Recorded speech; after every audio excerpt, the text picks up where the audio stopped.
Welcome back, folks. I'm just gonna get these supply lines out of here like I should have done in the first place. They'll just come right out. There it goes. Looked like what helped seize that up a little bit is people like to put stuff on the threads here, thinking that they're helping it seal. That is not correct, as the seal is done here with the tapered thing going into the thing with the beveled edge. Hold on, I'll give you some light. The tapered thing going into the thing with the beveled edge. And if you're using a new supply line, like one of these guys here, it'll be rubber now. And they work great. That's where the seal is made, not at the threads. On a supply line connection to a faucet like this, these threads are not tapered. They're not made for sealing. Okay, now I'm preparing my vent connection so that I can put a piece of cement board on this wall after insulating, of course, and another thing I'll get to in a moment. So I've got a rubber coupler slipped onto the old vent pipe here. I'm going to use one of these tight bends here that you can use only for venting. See how tightly that turns. To save space, I'll put it, and I get a stub of pipe in here, and I'll slip that in, and that'll be sticking out. And I'll put the rest of the assembly together in front of the wall with a T, as in the bathroom there, a T here that the sink will drain into down this drain hole. And you'll see. Right now, just gotta stub it out. Always using primer.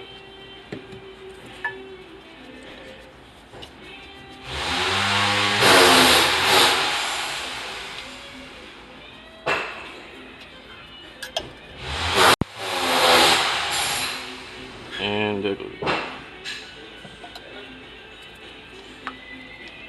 twist a little and hold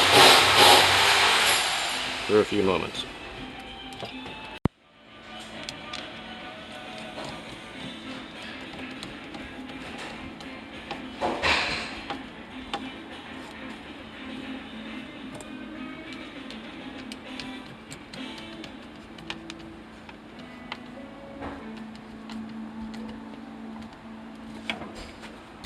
Okay, we're going to hook up the garbage disposal, wire it rather properly this time, so we'll start with a box in the wall.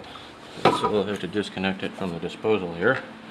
And every one I've ever seen has this 1 Phillips screw access plate on the bottom. After verifying that the power is off, of course, you come in and disconnect it here. And put a pan under it. These things are disgusting. I don't see the point. And cap that for safety for now. Okay, there we've got an electric box and some new insulation. Now it's time to break this old drain out of here and the old water pipes so we can put our new drain through.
Nice thing to do when putting a sink drain through the floor is just estimate roughly how much pipe you need down below and a little extra, and put a coupling on it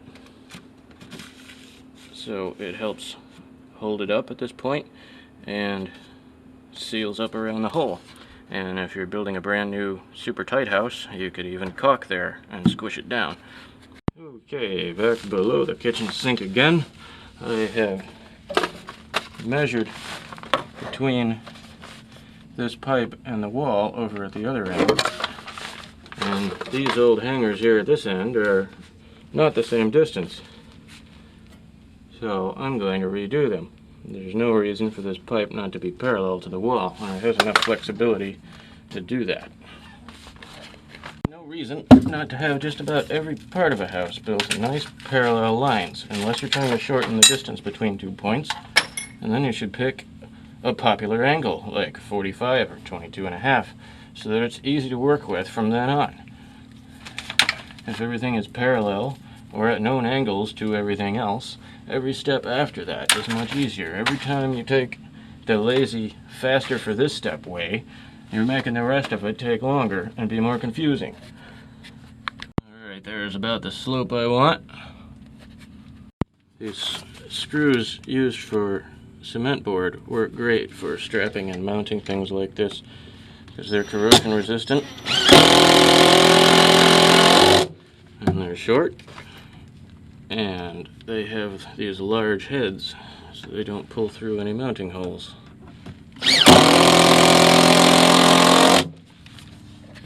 Okay, so we have to get our kitchen sink drain over here into our 2-inch drain. We have a 2-inch by 1.5 T. It'll go like so, and we'll just 90 up there. It would be nice if it could go at a gentler angle, but it's not spaced that way. 190 is okay. Try to keep that to a minimum. So, see the distance away from this joist that the pipe is. If we hold this T at that distance, and use a tape measure if you have to, you see the inside of this bell lines right up with the edge of that joist, so that simplifies this process. We're going to the edge of the joist from the inside of this coupling, so we can use our straight edge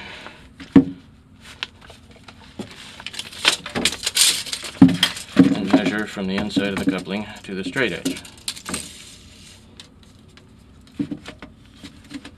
Holding everything firmly.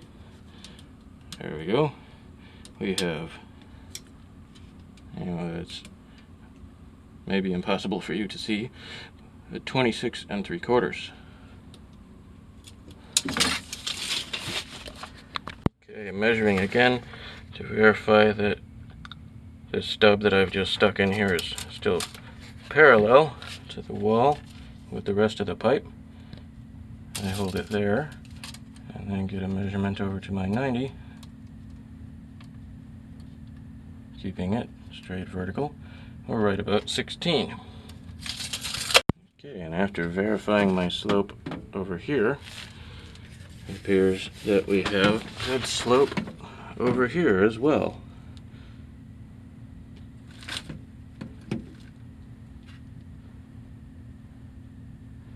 So I don't even have to cut that stub there.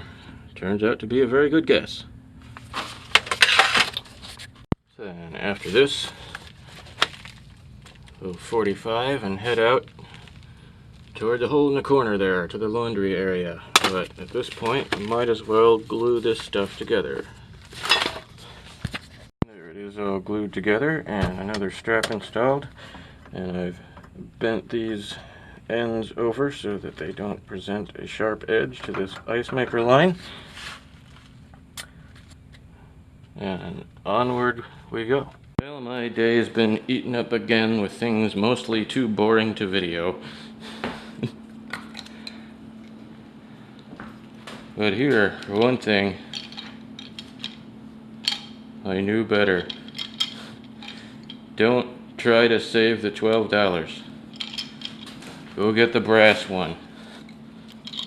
This thing snapped overnight. I installed it yesterday and came back this morning and it was lying here loose